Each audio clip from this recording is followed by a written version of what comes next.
Hi QA folks, today I want to share one more list of questions from one of my recent interviews.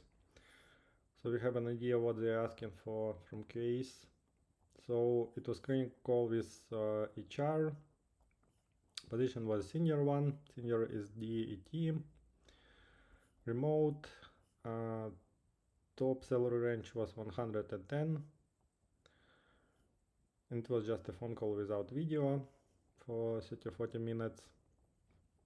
So that question was when you came across this position, what is that piqued your interest about? So basically, why you're interested in this position?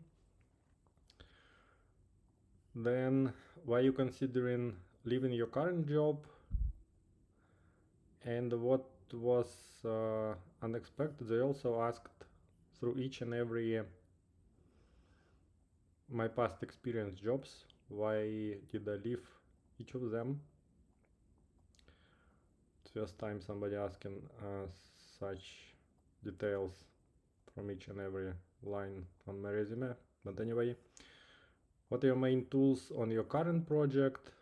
Meaning what do you use for test automation, for test cases management, and so on.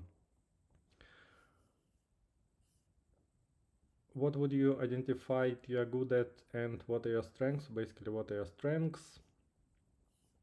What would you say is something that you might be able to improve or add to your skill set?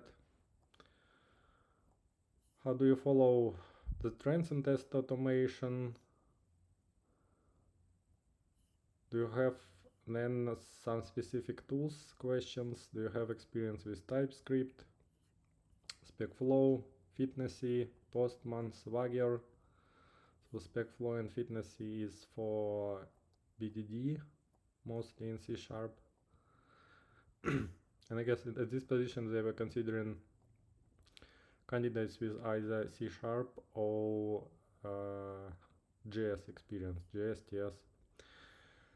Then have you built any test frameworks from scratch or utilities? Or you were enhancing existing ones? Can you give me an example of test automation framework that you built, or test automation tool that you built?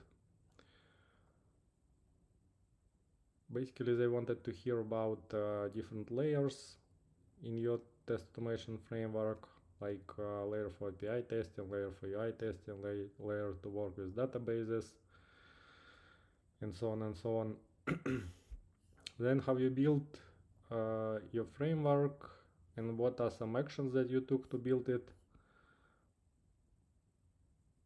For this one, as far as I remember, I answered that you need to collect some entry requirements first from the team, what exactly should be automated, what is release cycle, how often to run tests, and so on. And when it comes to creating the automation framework, what are some good coding practices that you follow? For this one I said code style, solid design patterns, and so on. And the last one, what are some of the challenges that you faced when creating automated tests? I think I answered that. Sometimes it's hard to get required info from developers. They're not always responding. So yeah, basically that's it for this one. See you in the next one.